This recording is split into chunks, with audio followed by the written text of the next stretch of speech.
Bom dia, hoje 1º de maio, feriado, uma quinta-feira de 2025. Estamos iniciando o nosso 11º encontro para o estudo da carta de Paulo aos Romanos. Vamos conversar hoje sobre o capítulo 6 da carta de Paulo aos Romanos. Já há algum tempo estamos estudando a carta e vamos seguindo com esse estudo. O capítulo 6, Paulo nos fala do pecado, da graça, da lei. É o que ele já vinha falando desde o início da carta. Vamos nos lembrar que Paulo está escrevendo aos romanos, uma comunidade cristã formada por judeus, formada por gentios. E a conversa de Paulo com os romanos por meio dessa carta, nesses primeiros capítulos, é para poder mostrar que os gentios, eles não estavam sob as regras da lei judaica. Os gentios não tinham que proceder segundo os preceitos judaicos. Aos gentios não seria imposto nenhum regramento que adviesse da lei judaica. Estavam isentos do cumprimento das chamadas obras da lei. E, por outro lado, ele dizia que a justificação para os gentios advinha da fé, advinha dos ensinamentos de Jesus, advinha da fé nos ensinamentos de Jesus. Aos judeus, que seguissem as obras da lei, mas que as obras da lei sozinhas não justificavam perante Deus, que era preciso também a fé em Cristo, a fé em Jesus Cristo. Então Paulo, ele não desprezava a lei, ele apenas entendia a sua inaplicabilidade aos gentios, aos judeus que seguissem. Mas também é importante deixar claro que Paulo, embora dissesse aos judeus continue exercitando as obras da lei, ele dizia que não bastavam as obras da lei. Era necessária a fé nos ensinamentos do Cristo, ou seja, a fé em Cristo. Depois, capítulo passado, 5, 4, ele começa a mostrar que, independentemente de estar sob a lei ou não a lei judaica, e a fé em Cristo não isentava a pessoa dos seus erros, da responsabilidade pelos seus erros. Mas ele então dizia que o erro, por não estar sob as obras da lei, ou seja, por ser gentio, tinha um grau de culpabilidade. Os que estavam sob a lei, os que conheciam a lei escrita e a transgrediam, estavam sobre um outro grau de culpabilidade. É como se na linguagem nossa nós disséssemos que os gentios, pelos seus erros por desconhecimentos da lei, eram vistos como culposos, erros culposos. Já os judeus que transgrediam a lei e a fé em Cristo, os seus erros seriam erros dolosos. Então, em linguagem atual, Paulo estaria fazendo essa divisão. E aqui, então, ele continua conversando sobre isso, mas agora numa linguagem dirigida mais aos gentios. E ele começa aqui a esboçar o que vai ser trabalhado depois no capítulo 7, que é a dificuldade do ser humano de lidar com as suas paixões, de vencer as suas paixões, de transcender as questões da vida material pura e simples. Então aqui Paulo começa a fazer um ensaio um ensaio. Bom dia a todos que estão entrando. Ele começa a fazer um ensaio que ele vai trabalhar melhor no capítulo 7, mas um ensaio sobre essa dificuldade. Lá no capítulo 7 ele vai mostrar claramente a dificuldade. Aqui ele faz um ensaio de saber lidar com as paixões. Ele vai usar o termo escravidão, pecado, graça, porque é a cultura da época, é a forma. Mas aqui ele está chamando a atenção e ele vai nos dizer que nós precisamos entender melhor a graça. O que ele chama de graça? A graça não é um beneplácito, um perdão que Deus manda, escolhendo para esse e não para aquele. Não, não é isso. Não é a graça naquele sentido calvinista que foi desenvolvido depois. É a graça no aspecto da gratuidade que a lei de Deus oferece para o crescimento do ser humano. A graça ele chama do benefício natural, aberta a todas as pessoas. A graça aberta a todas as pessoas, e não só a alguns. Porque se a graça fosse para alguns, Deus não seria justo. Se a graça fosse para alguns, não haveria equidade na justiça de Deus. Então, é bom entender que a ideia da graça, ela não é exclusivismo. Então Deus vai agraciar esse com a salvação e não vai agraciar esse outro com a salvação. Deus não faz esse juízo de valor. O juízo de valor está na nossa consciência, conforme estudamos capítulo 5 dessa carta de Paulo aos Romanos. Então, quando se fala da graça, é essa liberdade, é essa possibilidade do redirecionamento dos caminhos que Deus, por sua graça, ou seja, por sua vontade, deu a todos. Seria ilógico alguns nascerem para a salvação e outros nascerem para a perdição. Isso fere, mas fere frontalmente a ideia da equanimidade ou da equidade em Deus. Com todo respeito aos que pensam de maneira diferente, é importante nós percebermos isso. Aqui, querida amiga, a doutora Marlene Rosa, minha professora, ela diz: como entender em tudo dai graças. Essa frase, doutora Marlene, ela está na primeira carta de Paulo aos Tessalonicenses. Logo no início da carta, Paulo diz assim: em tudo dai graças, porque essa é a vontade de Deus. Aqui ele está dizendo: dai graças, agradecer pelas oportunidades, sejam elas boas, sejam elas ruins, porque tudo pode nos fazer crescer. Nós vimos isso no capítulo 5 aqui dessa carta aos Romanos.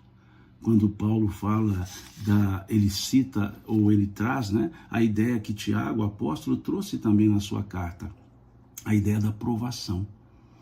Ele mostra aqui, nesse capítulo 5, que a aprovação não é um teste que Deus faz, até porque a onisciência de Deus não permite que ele faça o teste, porque ele já saberá o resultado. Então, por que Deus testaria se ele já saberia o resultado? Então, esse dai graças é compreender que tudo que estamos aqui na Terra para crescer, para evoluir, tudo pode ser aproveitado para o nosso crescimento, até os nossos erros, aprendendo com eles para não errar novamente. Então, essa é a ideia paulina de em tudo dai graças.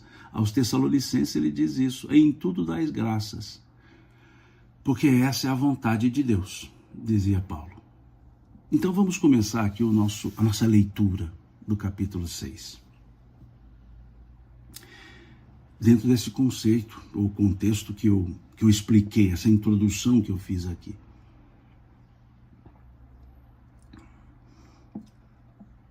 presente de uma querida amiga. Uma querida amiga presenteou-me, né, lá de Aracaju, né, a Tatiane, e eu tenho o hábito sempre de dizer, né, Deus lhes pague, ou Deus lhe pague.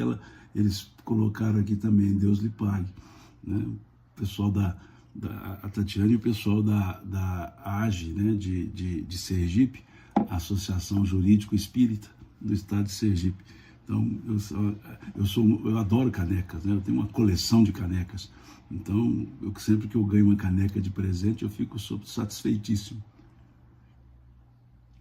E aí copiaram uma foto minha, assim, dando-me uma certa juventude que eu não tenho mais. Mas vamos ler aqui. Que diremos, pois?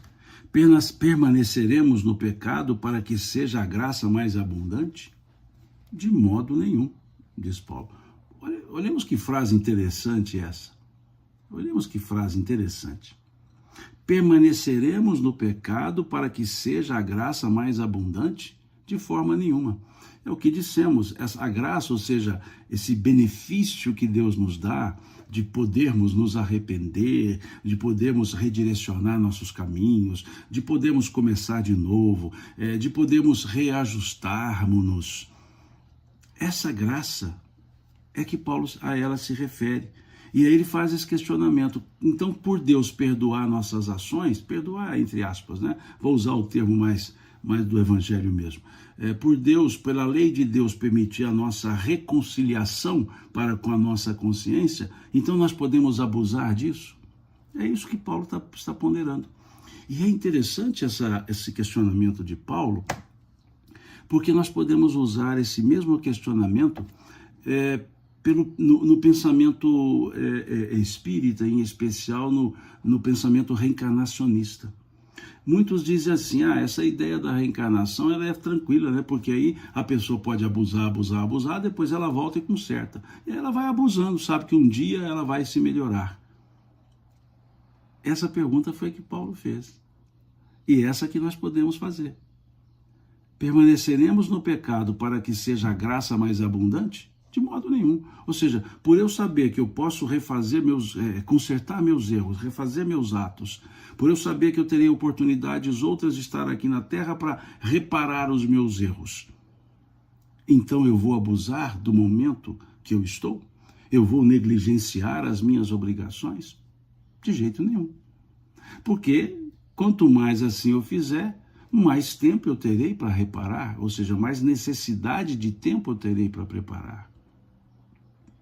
Então, não precisamos aproveitar isso. Até essa ideia do tempo faz parte de um dos capítulos do livro que eu estou aqui suando para terminar, né? Estou aqui fazendo agora a revisão, né? A revisão do texto. E lá num dos capítulos eu estou colocando isso. Coloquei isso, né? Que a gente precisa entender que o tempo não é cronológico. O tempo é de percepção, é de aproveitamento.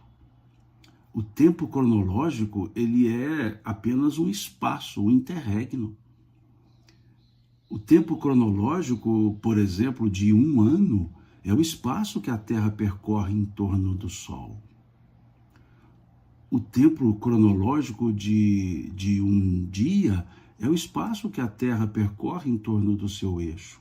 Esse é o tempo cronológico. Agora, o que é o tempo real? É o que eu faço nesse espaço cronológico. É o quanto eu me transformo nesse espaço cronológico. Então, nós podemos dizer que ano é medida de espaço. Qual o espaço que a Terra percorreu em torno do Sol? O mês é 1/12 do espaço que a Terra percorre em torno do Sol. Então, o que é o tempo? O tempo é o desgaste do relógio. O tempo é o desgaste, o tempo é o transcurso. E o transcurso não se mede, o transcurso se sente, o transcurso se vive. Por isso existem os chamados tempos perdidos. Na cronologia, não. Na oportunidade. Então o tempo é uma coletânea de oportunidades.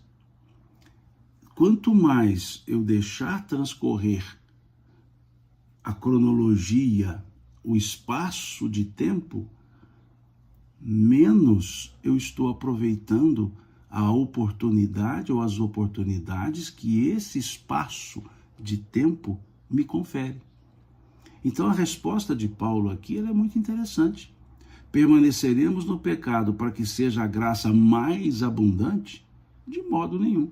O que ele quer dizer com a graça mais abundante? Ou seja, aproveitar mais essa abertura na lei de Deus para que eu possa me reparar, para que eu possa me refazer.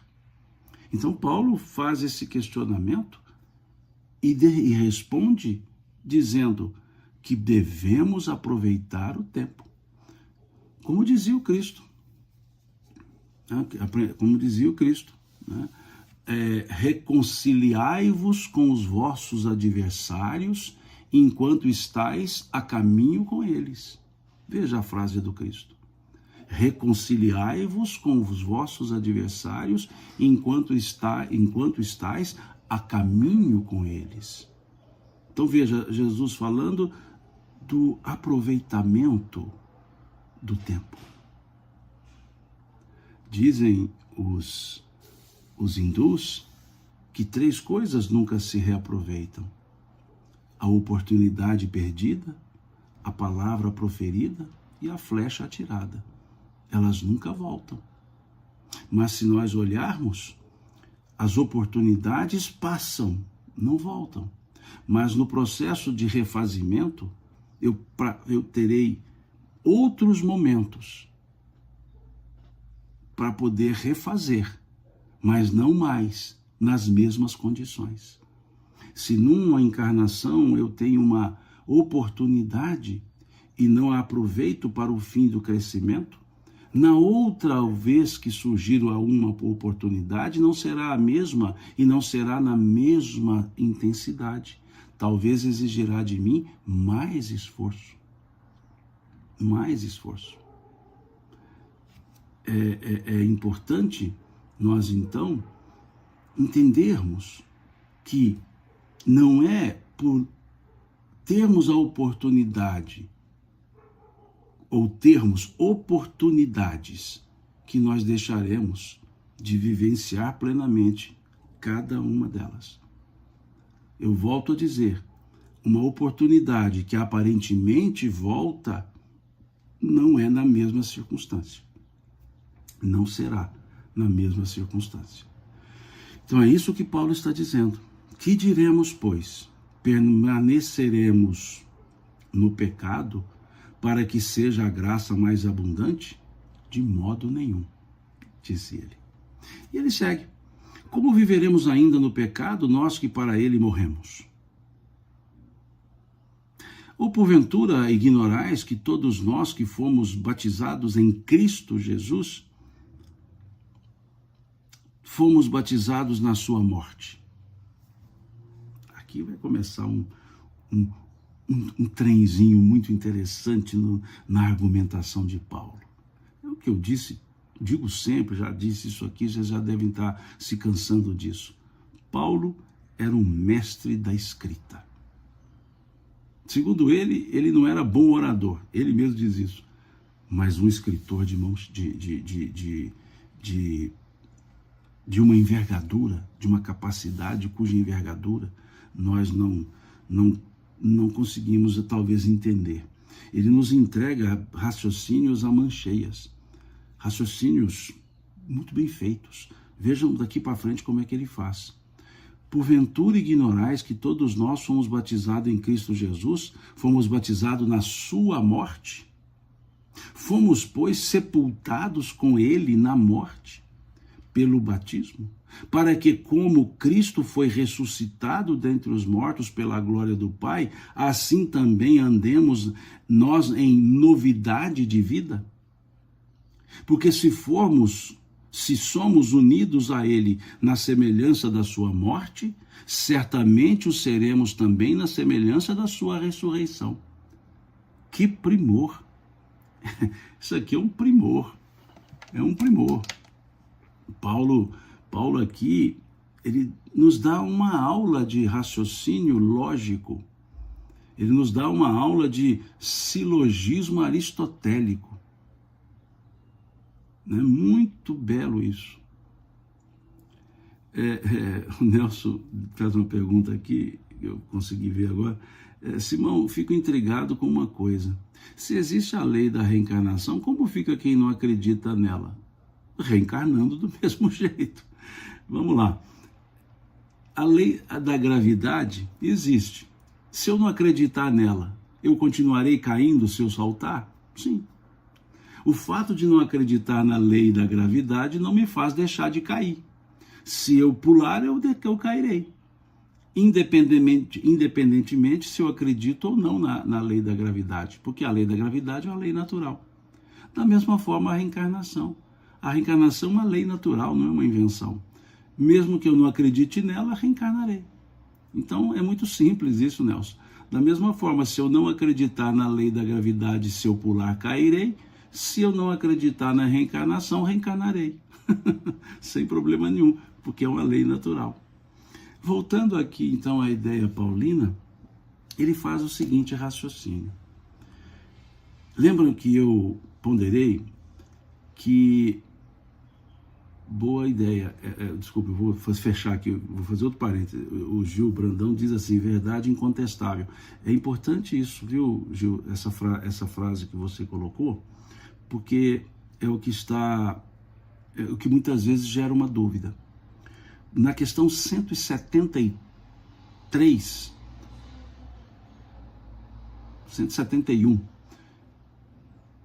ou 171 do Livro dos Espíritos, depois confira aí, por favor, acho que é a 171, pergunta-se assim, onde se fundamenta o dogma da reencarnação?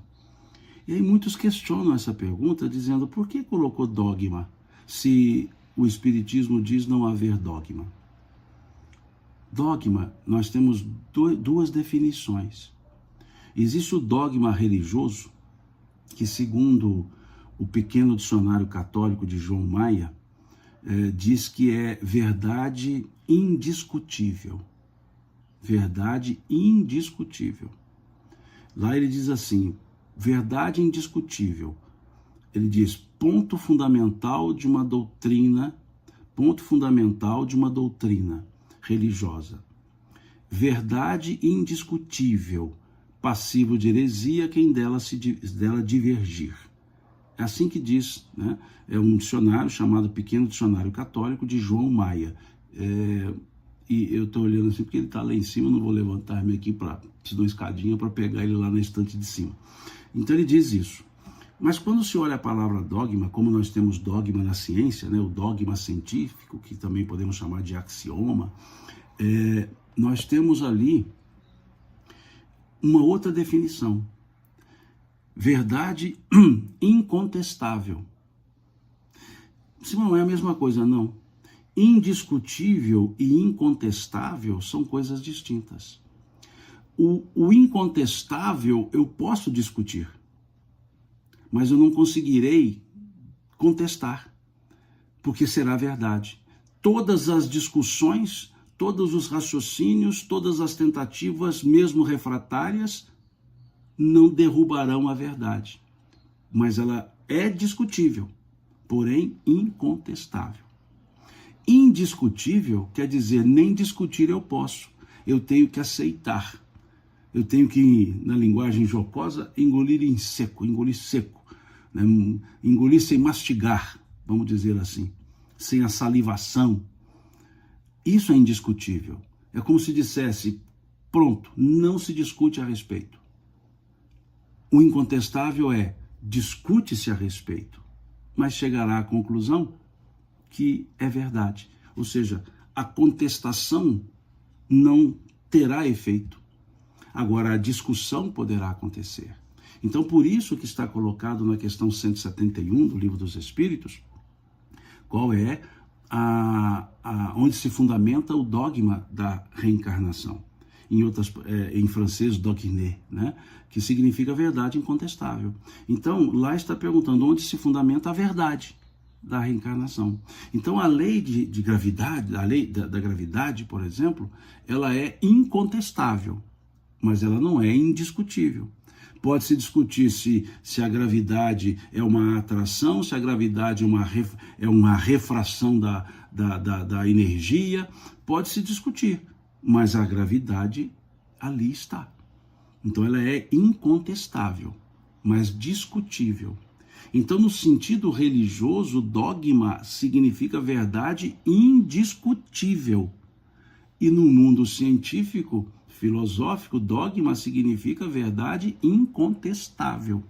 Coisas distintas. Então, obrigado, essa sua frase nos permitiu esse raciocínio.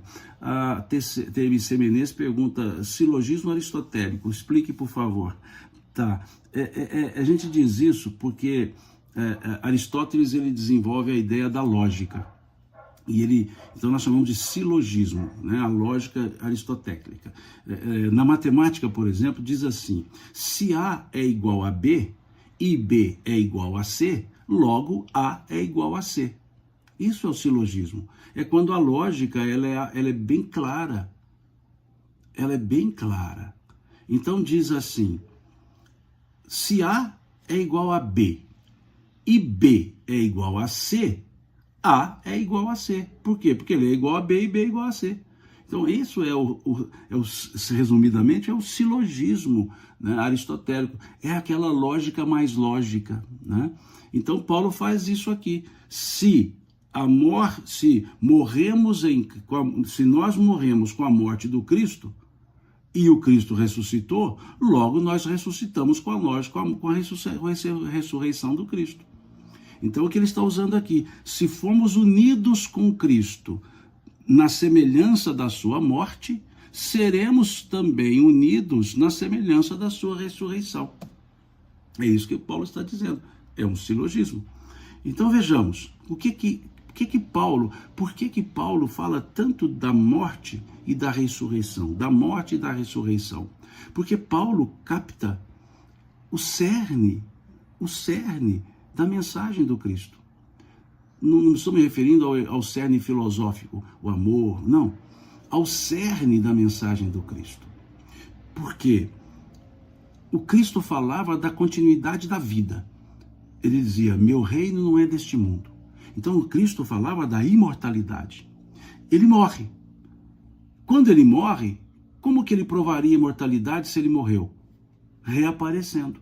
Então a ressurreição para Paulo é o elemento cabal, é a prova cabal, é a prova terminativa de que a vida continua. Então Paulo sempre faz o jogo da morte com a ressurreição, da morte com a ressurreição. E ele enaltece o sacrifício da morte, da cruz, não pelo sacrifício em si, porque foi a cruz que permitiu a demonstração da continuidade da vida, a ressurreição. Então, esse é o ponto. Então Paulo está dizendo, se nós nos assemelhamos ao Cristo porque ele morreu, nós também nos assemelharemos a Cristo porque ele ressuscitou. Ou seja, nós não morreremos também. É como se dissesse, a cruz terminou uma etapa da vida. A ressurreição inaugurou a outra etapa da vida. É isso que Paulo está dizendo. E mais à frente ele vai dizer que nós somos um homem velho, a pessoa velha, ou seja, até a cruz éramos uma pessoa, depois da cruz outra, que ele vai usar que ideia? Até ser batizado em Cristo. Ou seja, até nos reaparecermos, até nós nascermos de novo no sentido de renovação. Aqui eu vou sempre usar a palavra que Paulo usou, ressurreição. Eu não estou discutindo o mérito da palavra, se pode ou não pode ressuscitar, se volta ao mesmo corpo ou não. Não estou entrando no mérito. Eu estou usando a palavra que Paulo usava e entendendo. Ressurreição é o reaparecimento de Jesus. Se no mesmo corpo, se em espírito, por materialização, não vou entrar nesse mérito porque não faz parte do nosso estudo. Então, Paulo está trabalhando isso. Houve a morte do Cristo, houve o reaparecimento do Cristo. Então não houve a morte. Ou seja, então a morte não é morte. Ou seja, a morte não é a terminação, é a passagem. Então Paulo está dizendo isso e começa a nos comparar. E vai dizer assim, seguimos aqui no versículo 5. Porque se fomos unidos com ele na semelhança da sua morte, certamente o seremos também na semelhança da sua ressurreição. Sabendo isto, que foi crucificado com ele o nosso velho homem, para que o corpo do pecado seja destruído, e não sirvamos o pecado como escravos. Então veja aqui que Paulo está dizendo, a semelhança do Cristo. Cristo morre, crucificado, e com ele, o velho homem que fomos, também morreu crucificado. E Cristo reaparece, ressurge, vivo, que o Paulo até chamava de corpo glorificado, né? Ele chamava de corpo corruptivo e corpo glorificado. Significa que nós então, o homem velho morreu, nós, o homem velho morremos, mas nós, o novo homem, reaparecemos, ressurgimos, o novo homem. É como se ele está dizendo o seguinte, quando conhecemos os ensinos do Cristo, quando entendemos o que ele nos ensinou, quando absorvemos todo esse ensino, morre a pessoa que éramos e nasce a nova pessoa.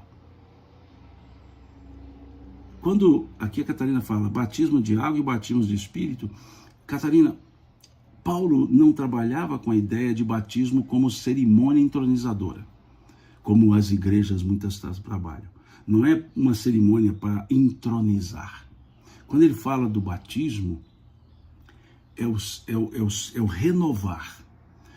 E aí usa-se símbolos materiais, imerge na água, não imerge na água, por aspersão, por imersão, são rituais. Paulo não se referia a rituais. Não há notícia que Paulo tenha imergido ninguém. O que ele quer dizer com batismo, entanto que ele usa o termo batismo na morte do Cristo, batismo em Jesus Cristo, em Cristo Jesus, ele está querendo dizer esse renascimento em vida. Não é reencarnação aqui o tipo na ideia dele, não. É renascimento em vida. É o nascer de novo em vida. É aquilo que Jesus disse a Nicodemos, nascer do Espírito. Nicodemos diz, nascer da água, nascer do Espírito. O nascer da água não é o ritual do batismo também, não. O nascer da água é o sentido corpóreo, né? Que não vou entrar nesse mérito também, por hora. E o nascer do Espírito. Então aqui o batismo para Paulo é isso. Por isso que ele diz aqui, fomos batizados na sua morte. O que ele quis dizer? Que na morte de Jesus, e ele ressurge, né? Ele se mostra ressurreto, há o batismo. Qual o batismo? A imortalidade. A imortalidade. A imortalidade que é a grande mensagem de Jesus. Que a vida continua. Que nós somos imortais. Que a vida não é esse espaço entre berço e túmulo. Esse espaço entre berço e túmulo é um pedaço. É uma etapa da vida.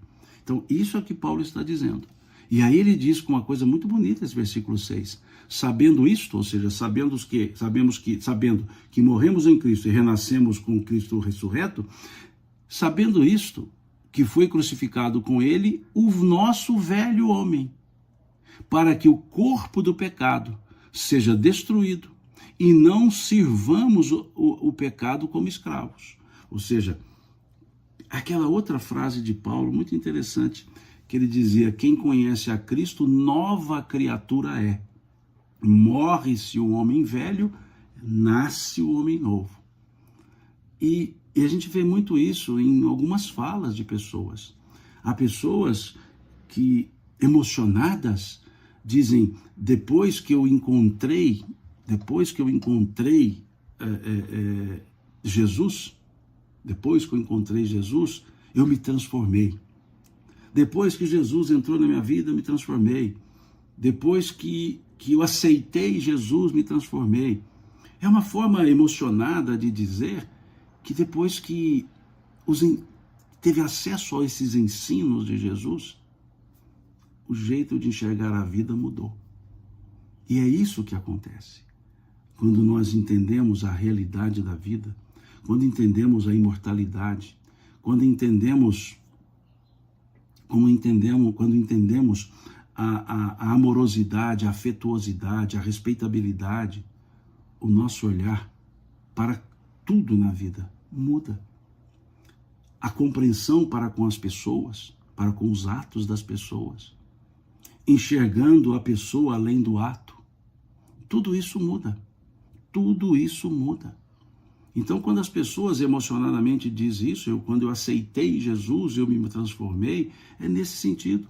E Paulo está falando isso aqui. Com esse entendimento, leiamos novamente.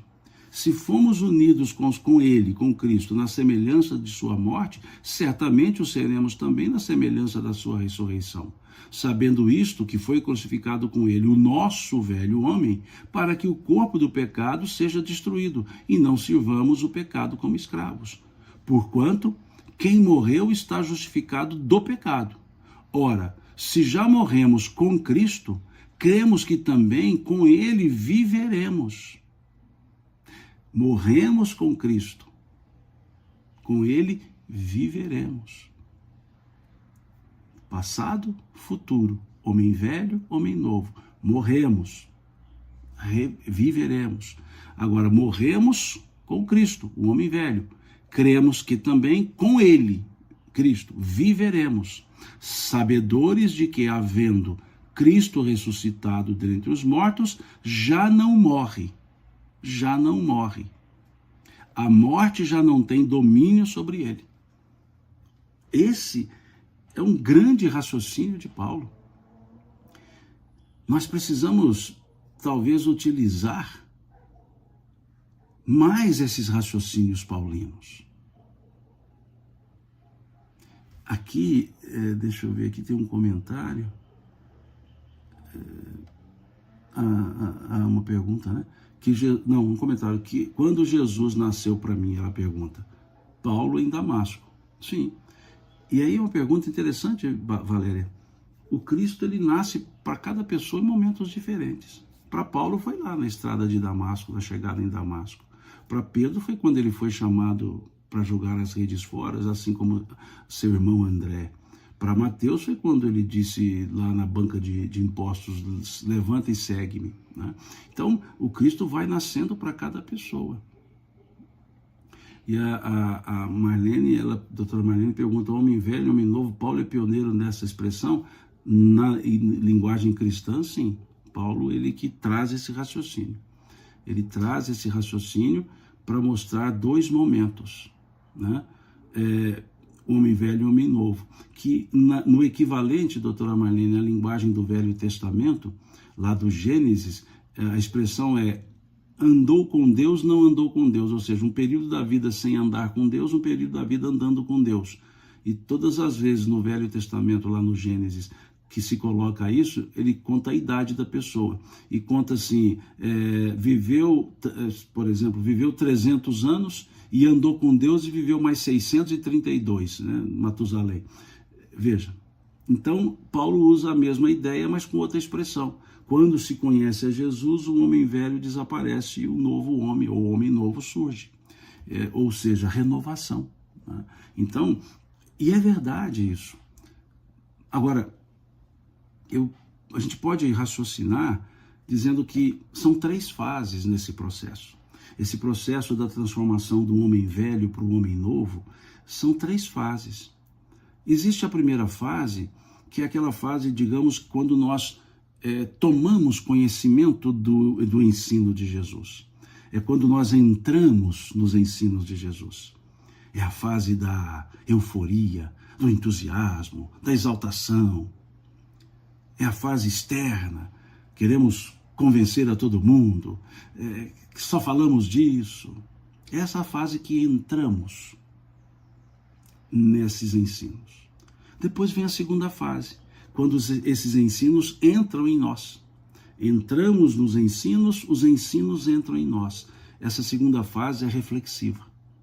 É uma fase em que fechamos-nos um pouco mais para refletir. É quando essas palavras encontram eco e começamos a pensar melhor nelas, a observar se nossas atitudes estão em consonância com essas palavras, começar a perceber que elas são mais profundas do que é o superficial entusiasmo. É a fase em que refletimos, pensamos. E a terceira fase, que é quando os ensinos do Cristo saem por nós, não é de nós, saem por nós. Como? Nas nossas atitudes. É a fase em que a felicidade se instala, não só o entusiasmo, a reflexão e depois a ação. Então vejamos o entusiasmo, a euforia, a reflexão e a ação. As três fases. Então essa transformação de homem velho para homem novo, ela é um processo. Eu não durmo homem velho e acordo homem novo. Até no simbolismo que Paulo traz, Jesus não morreu às 3 da tarde e ressuscitou às 4. Teve um interregno, 3 dias. O aspecto trino é muito forte na simbologia. O aspecto trino é muito forte na simbologia. Então, houve um tempo. E esse processo é assim. Então, veja, nos entusiasmamos, achamos, naquele primeiro momento, entendemos que achamos a joia da coroa. Depois nós vamos pensar um pouco mais sobre a coroa, o peso que a coroa também tem naquele que tem que decidir. E depois vem a fase de vamos agir, vamos agir. Então, podemos observar que os apóstolos tiveram uma fase da euforia estando com Jesus. Depois Jesus volta ao mundo espiritual e há um pequeno período que os apóstolos ficam reflexivos. Não mais eufóricos, reflexivos. E depois eles começam a sair pelo mundo, divulgando a mensagem, com exemplificações. Paulo teve aquele encontro com Jesus e ali de imediato ele diz, que queres tu que eu faça? Ou seja, já estou pronto para fazer, entusiasmo. Mas no entanto, ele vai para o deserto, ele vai ficar 3 anos, fase reflexiva. E quando ele volta seguro, sem perder o entusiasmo, mas com a moderação da reflexão, ele volta seguro para fazer a pregação. Veja que interessante. Nós também somos assim. Nós também precisamos entender assim. Tomamos conhecimento, refletimos, agimos. Na primeira fase, nós queremos abraçar o mundo. Minha mãe dizia, avançar na lua pensando que é queijo. Minha mãe sempre dizia assim pra gente, não avance na lua achando que é queijo. Ou seja, né? Na linguagem mineira, abaixa o facho, desce daí. Essa é a primeira fase em tudo que nós conhecemos. O estudante, quando entra na faculdade, aquele entusiasmo. Me lembro, quando comecei o estudo de Direito, aquele primeiro período, segundo período, né, o primeiro ano, aquele entusiasmo. Depois começa a maturidade a chegar, o estudo a aprofundar, e nós vemos a responsabilidade que carrega um jurista, a responsabilidade que carrega um jurista. E aí começa a pensar, e aí já vem chegando a período para, e agora eu vou me formar, preciso trabalhar nesse ponto, será que eu estou maduro para isso, será que... E vem, né? E vem. Depois a gente vai refletindo, passa por um período ali de um estágio, vê a importância da seriedade que é necessária para o exercício e aí começa a exercer com segurança. Então, aqui a transformação do homem velho para o homem novo é assim. Entusiasmo, reflexão, atitude. É o que a Sandra Cristina diz aqui, entusiasmo e bom senso, exatamente. E até sobre Kardec tem um negócio interessante sobre isso. Quando Kardec viu o movimento das mesas girantes, ele ainda não usava o seu pseudônimo, né? Esse pseudônimo de Kardec, ele usava o seu próprio nome, né? Hipólito Leon Derizat Rivaio, ou seja, o professor Rivaio. Ele via as pessoas se divertindo com aquelas mesas, andando para lá, andando para cá, e etc., sozinhas, e respondendo perguntas, subindo e descendo, né? Batendo no chão e tal. Ele disse o seguinte: enquanto todos se divertiam com aparentes futilidades, eu entrevia naqueles fenômenos a manifestação de uma lei que a humanidade sequer sonhou conhecer, e me propus a estudá-la. As pessoas estavam entusiasmadas com aqueles movimentos. Num primeiro momento só que ele refletiu. Então, ele não entra por aqueles movimentos da mesa para divertir, para entusiasmo. Ele entra para estudar, refletir. Por isso, a terceira fase dele foi a produção desse conhecimento incomensurável que nós temos em intercâmbio com os benfeitores. Então é isso que Paulo está colocando, de transformar um homem velho em um homem novo. E faz o raciocínio sempre da morte na cruz. E dizendo aqui que a morte já não tem domínio sobre ele. Agora no versículo 10 vem uma expressão interessante que Paulo utiliza. Ele vai dizer: pois, quanto a ter morrido, de uma vez para sempre morreu para o pecado. Mas quanto a viver, vive para Deus. Assim também, vós considerai-vos mortos para o pecado, mas vivos para Deus em Cristo Jesus. Esse versículo 10 do capítulo 6 serve de chave interpretativa,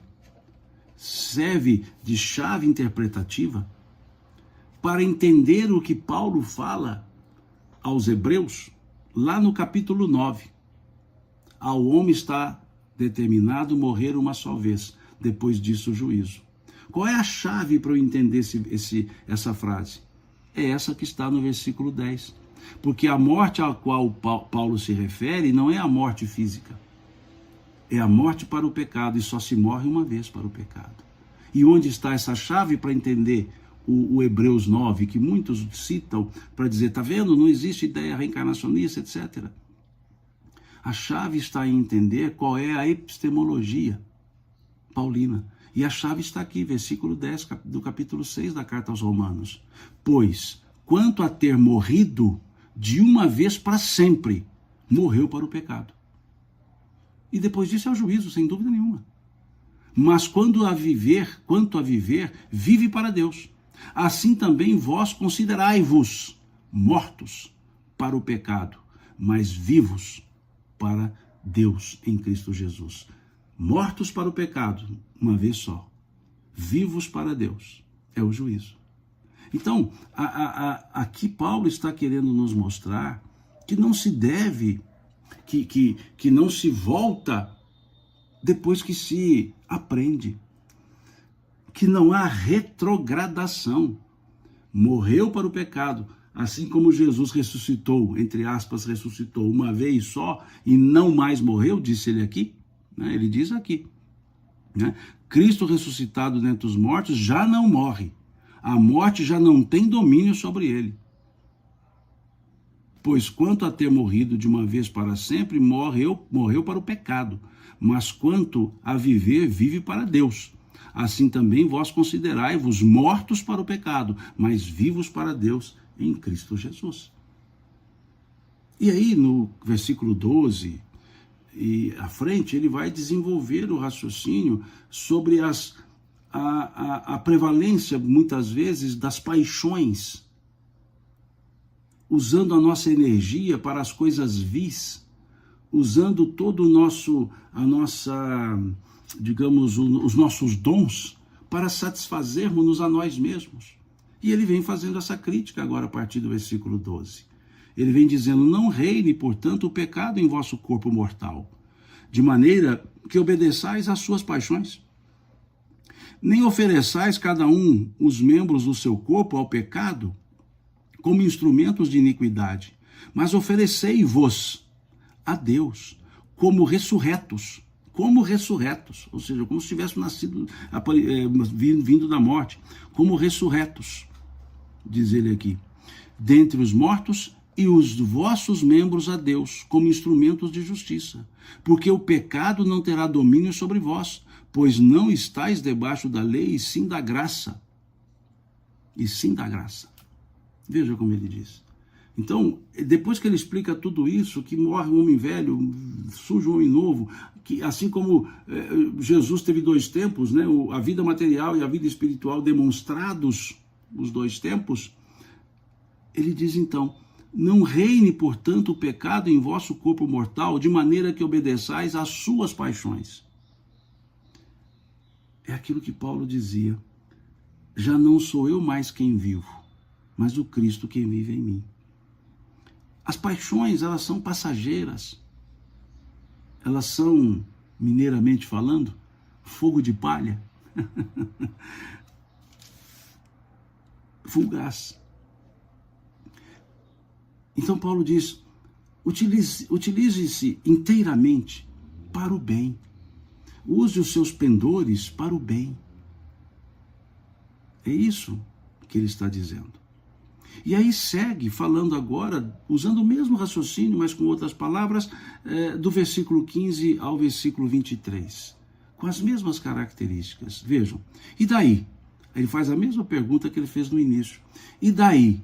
Havemos de pecar porque não estamos debaixo da lei e sim da graça? Ou seja, mais uma vez, o fato de eu ter a possibilidade de me reconciliar com Deus, eu posso então ficar pecando? Ou seja, posso então ficar errando?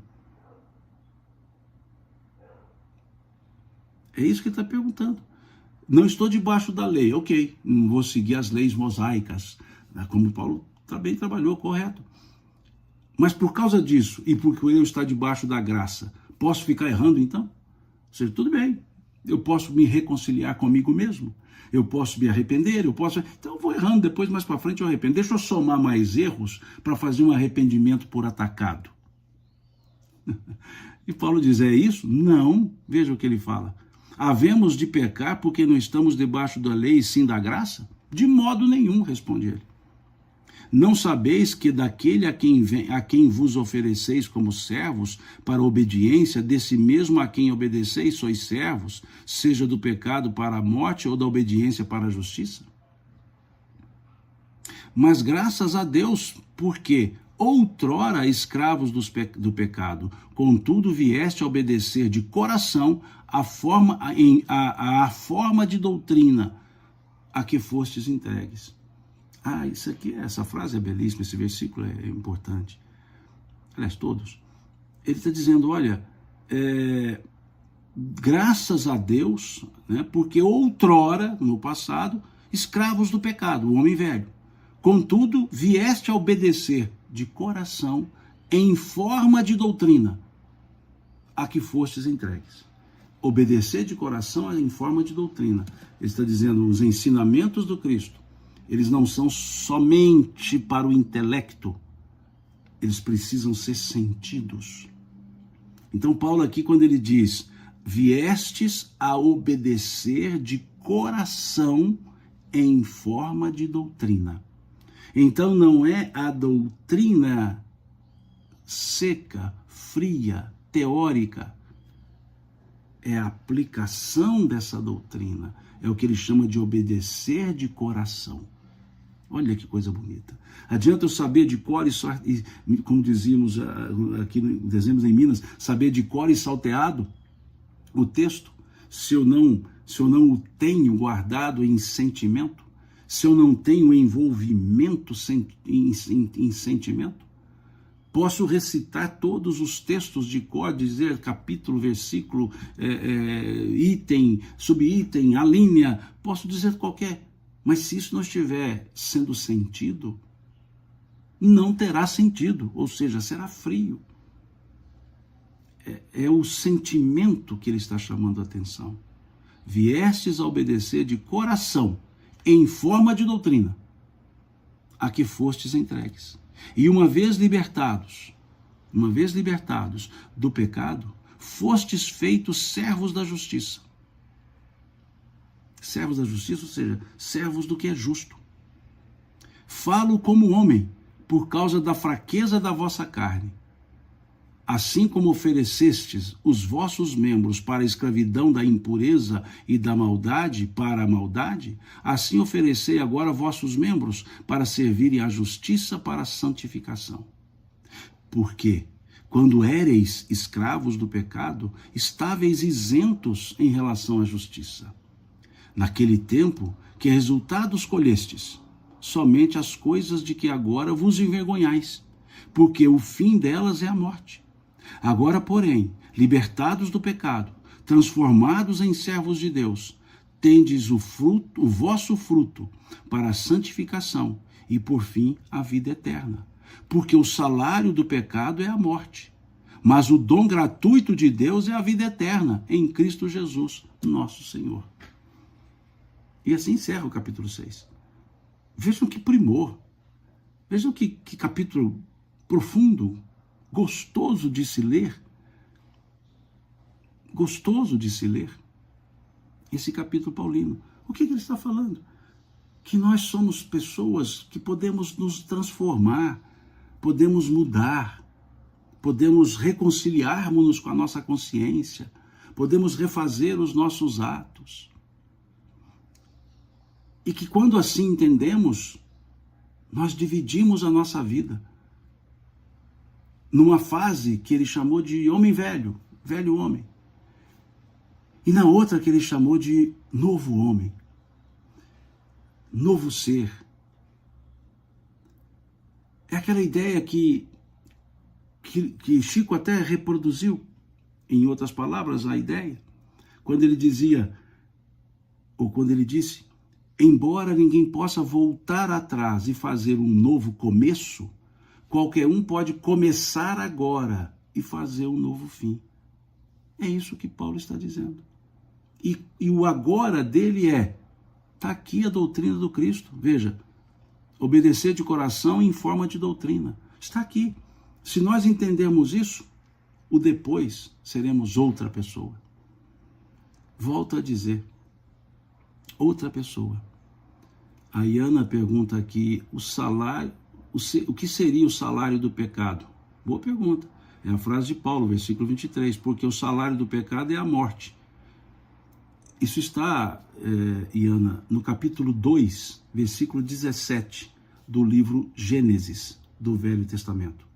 É naquela parábola, naquela alegoria de Deus dizer a Adão que se ele podia comer de todos os frutos da árvore do jardim, mas se ele comesse daquela árvore, daquelas duas, eram duas, a árvore do bem e do mal e a árvore da vida, ele morreria. E aí, por que Paulo diz salário da morte é o pecado? O salário do pecado é a morte, desculpe. É porque o pecado ali chamado por ele foi a desobediência. O grande pecado de Adão é a desobediência. Então, qual foi o salário da desobediência, a recompensa da desobediência? A condição de vir a morrer, na lógica paulina. Porque na lógica paulina, na verdade, na lógica judaica, na lógica, digamos, cristã, digamos, teológica, dogmática, é que só existe a morte porque houve o pecado. Ou seja, houve o desrespeito de Adão, né? A desobediência, me fugiu a palavra. Houve a desobediência. Se não houvesse a desobediência, a vida seria sempre, seria eterna no sentido material da palavra. Mas como houve a desobediência, então nós temos uma morte, né? Então, é por isso que Paulo usa esse termo, que o salário do pecado é a morte, baseado naquilo que está lá na alegoria, na parábola da criação, capítulo 2, versículo 17 do Gênesis bíblico. Então, por isso é que Paulo usa essa argumentação, mas ao mesmo tempo ele a faz, mais uma vez, de maneira coordenada. E como maneira coordenada? Ele diz, porque o salário do pecado é a morte. Olha a conjunção adversativa. Mas o dom gratuito de Deus é a vida eterna. em Cristo Jesus. Por que ele fala a vida eterna em Cristo Jesus? Porque foi Jesus que provou que a vida continua ao morrer e reaparecer, ao morrer e ressurgir. Então ele diz que essa vida eterna é gratuita. A vida eterna não tem que fazer esforço, ela vai ser eterna. Agora o esforço ali é no sentido de fazer esforço para que a vida nunca acabará. Agora essa vida eterna abundantemente vivida, ela tem o esforço comportamental, a partir dos ensinos de Jesus. É o que está lá no capítulo 10, versículo 10 do Evangelho de João, que grafa Jesus dizendo: eu vim para que todos tenham vida e a tenham em abundância. E a tenham em abundância. O que é a vida em abundância? Não é abundância na vida. Vida em abundância é a vida imortal, é a imortalidade. Então Paulo faz essa observação, que nós temos a grande oportunidade de deixar o velho homem e nascer um homem novo ou um novo homem. O velho ser humano para o novo ser humano. É isso que Paulo está dizendo. E qual é o elemento de transição do velho ser humano para o novo ser humano? Os ensinos de Jesus. Aí percebemos o eco na frase dele, quando ele disse: quem conhece a Jesus, nova criatura é. Quem conhece a Jesus, nova criatura é. Ou em outras formas de dizer, é impossível conhecer plenamente a Jesus e continuar sendo a mesma pessoa. É impossível. Conhecer, no sentido de absorver os ensinos e não somente saber lê-los. Porque ler os evangelhos não é conhecer os evangelhos. É ler. É ler. Muitos dizem assim, de forma de boa intenção, até de boa fé, mas passa a ser uma vanglória: eu já li a Bíblia 4 vezes. Eu prefiro que estude a Bíblia uma vez do que lê-la 4 vezes. Aprofundar para extrair dela o espírito da letra e não só a letra. Porque Paulo dizia isso. Paulo dizia: vós sereis chamados a um novo ministério, não mais ao ministério das letras, mas ao ministério do Espírito, porque a letra mata e o Espírito vivifica, dizia ele. O que a letra mata e o Espírito vivifica? Não adianta eu saber ler se eu não consigo compreender. E não adianta compreender se eu não consigo aplicar. Tirar o espírito da letra é tirar o ensino e buscar vivenciá-lo. Agora aqui Paulo ensaia o que nós vamos estudar amanhã, às 9 da manhã.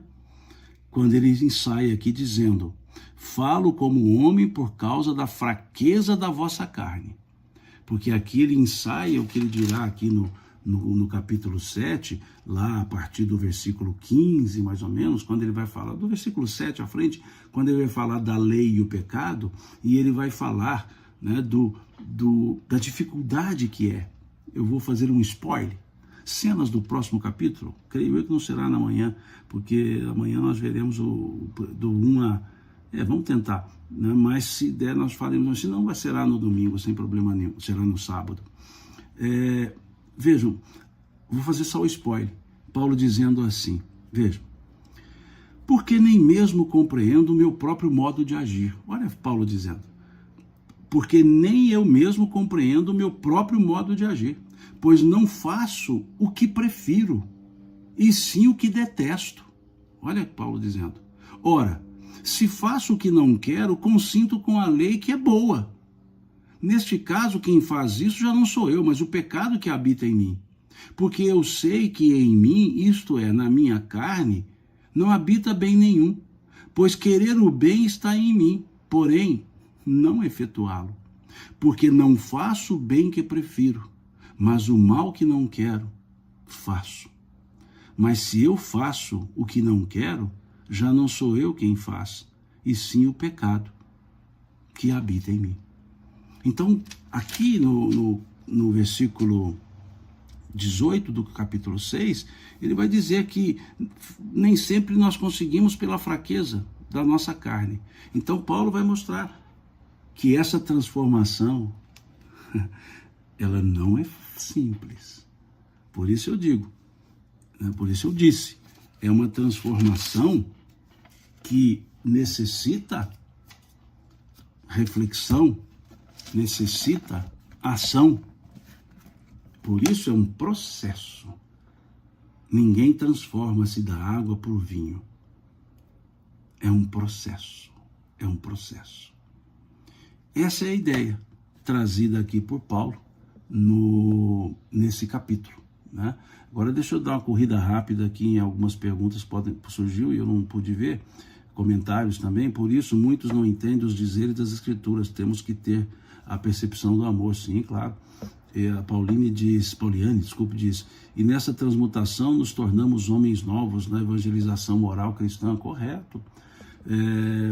Aqui diz a Valéria, Deus não é para ser entendido e sim sentido. Claro, a gente sente Deus. Tem até um poema muito interessante, me fugiu o autor, que diz assim, onde sinto Deus em toda a sua beleza, na mais sublime expressão, não é no coração da natureza, é dentro do meu próprio coração. É uma estrofe que encerra um poema sobre que é Deus.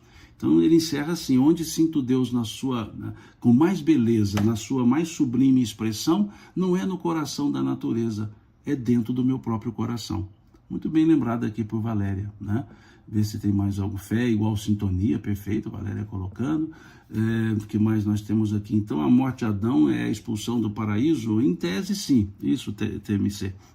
Em tese, sim. Lembrando que é uma simbologia. Lembrando que esse Adão, Eva, serpente, é uma parábola, né? Mas dentro da simbologia, a expulsão é a ideia da morte, né? Porque passou a ter uma lei de causa e efeito. Para quem é espírita e aqui que me segue, porque espíritas, não espíritas me seguem e eu faço esse estudo aqui ele não é para espiritizar, esse estudo aqui não é visão espírita sobre, é um estudo independentemente de vínculos religiosos. Mas para quem é espírita, eu sugiro que leia a questão 1019 do Livro dos Espíritos, TMC, que vai falar dessa alegoria da expulsão, da queda do paraíso. Quando fala lá na pergunta, jamais o bem terá lugar sobre a terra, e a resposta é uma página e meia, e lá os benfeitores espirituais trazem essa alegoria que você trouxe aí na sua pergunta. Então, para quem é espírita, ou que não seja, mas que queira ler essa questão, lá no Livro dos Espíritos, é a questão 1019, ou seja, é a última questão. 1018 se a editora ID, 1019 se outras editoras. Não vou explicar o porquê que um tem 19 ou tem 18, mas para facilitar, a última questão do Livro dos Espíritos. Deixa eu seguir aqui se tem mais pergunta. Viva Jesus Cristo, modelo e guia da humanidade, doutrina espírita. Ok, modelo e guia, questão 625 do Livro dos Espíritos, né? Que é a pergunta que diz qual é o tipo mais perfeito que Deus ofereceu ao homem para servir de guia e modelo para a humanidade. E a resposta foi Jesus. É importante percebermos que a pergunta traz dois elementos, guia e modelo. O que é guia? O que nós seguimos. O que é modelo? O que nós copiamos. Então Jesus é para ser seguido e copiado. Como seguir a Jesus? Pelos seus ensinos. Como copiar a Jesus? Pelos seus exemplos. Essa é a questão 625, muito legal, né? Pauliana agradece, ok, o espírito da letra só junto com você. Não, né? Eu sou apenas um leitor reflexivo, né? Só isso. Obrigado. Depois, ok, o bem que eu quero fazer não faço. Nós vamos falar isso, senão amanhã, doutora Larissa, senão amanhã nós vamos falar depois de amanhã sobre essa partezinha específica, né? Porque está lá no versículo 15 à frente, né, da carta de Paulo, no capítulo 7. Vamos falar assim, muito obrigada por mais essa, não, tudo bem, mas o mal que eu não quero eu faço, né? A Fátima diz aqui, perfeito, fala a Paulina, Com todo tenho estudado em grupo, continuo, tá agradecendo pelo estudo, né, a Figueira. Quantas reencarnações precisamos? Não é? Quantas forem necessárias. O importante é isso, quantas forem necessárias, né? Só não entendi os ensinos, que não entende os ensinos quem não quer, ok. Não é quem não quer, não, é uma questão de momento, né? Aí eu aqui tem vezes que eu leio, interpreto, daí a pouco vou ler de novo, num outro momento, eu já percebo coisas que eu não tinha percebido da primeira vez. Por quê? Porque eu estou num outro momento, né? A gente vai de momento em momento evoluindo, melhorando, ampliando um pouco, e aí quando fazemos uma segunda leitura de um mesmo texto, a gente já pega coisas que não tinha pegado da primeira vez. Quando faz uma terceira, e assim vai. Essa é a finalidade do estudo reflexivo, né? Ok, nossa vida, diz a Elizabeth Costa, nossa vida é um reflexo das bodas de Caná, a transformação da água em vinho, exatamente. Só que não é tão rápida como foi ali a água em vinho, a gente tem um períodozinho de fermentação, tá? Essa é a minha grande esperança, tá? Ok, Deus é tudo na nossa vida, sem dúvida. A Fátima se diz assim, sou espírita, a Sara, amiga lá da Suíça, não te dei a resposta ainda, Sara, mas vamos tentar, estou tentando me organizar para estar com vocês no próximo ano, lá em, como é que chama o local? Me fugiu o nome aqui agora, estou me organizando, não estou garantindo ainda, mas vou tentar. Ok, depois vem aqui, amanhã vamos ter estudo, sim, 9 horas da manhã, temos o nosso estudo, seguindo aqui a carta de Paulo, né, amanhã, sexta-feira. Bom dia, obrigado pelo... Esse estudo vai ficar gravado? Sim, fica aqui no Instagram e fica aqui no YouTube também, no meu canal do YouTube, né?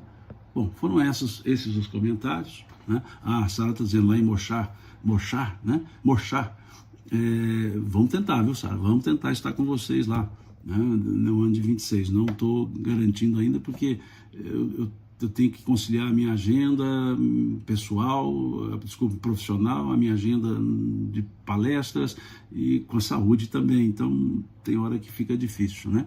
A Nayara diz aqui, tudo quando fizerdes, fazei de coração para com o Senhor e não para com os homens, né? E faz uma alusão aqui ao dia do trabalho, né? Com esse lembrete de Paulo, né?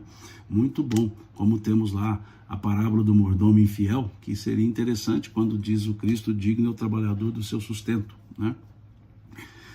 O trabalhador que trabalha, diz ele, digno é o trabalhador que trabalha do seu sustento. E ele também diz, né, o trabalhador que trabalha é o primeiro a provar do fruto do seu trabalho, né? Então que isso seja uma tônica da nossa vida, né?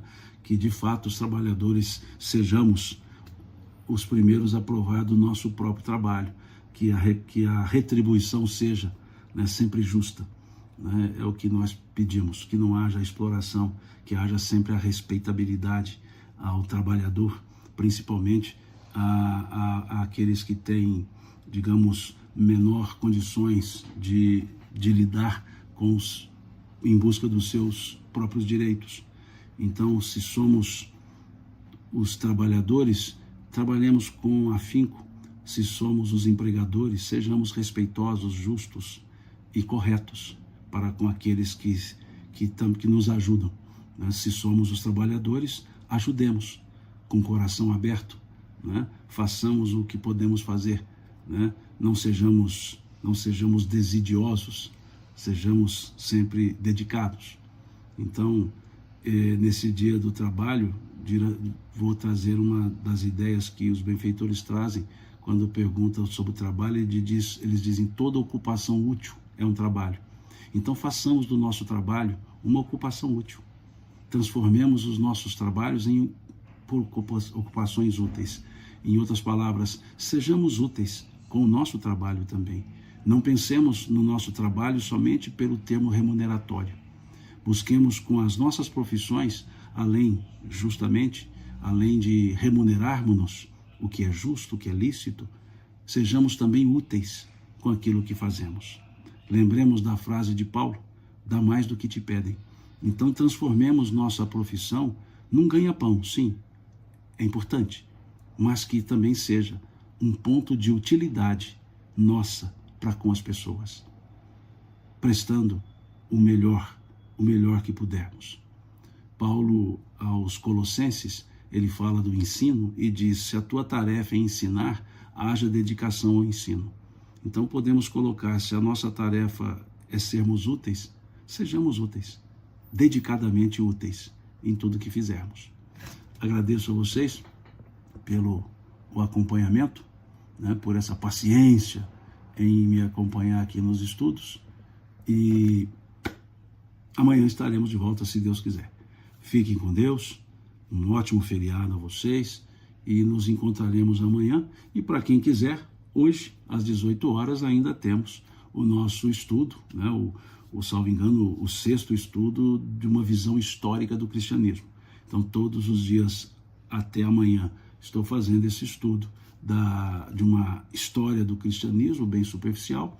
Então, fica o convite para quem quiser uma segunda dose expiatória me assistindo, estudando comigo, né, ou conosco, né, nós estudando. Às 18 horas estamos aí com esse estudo.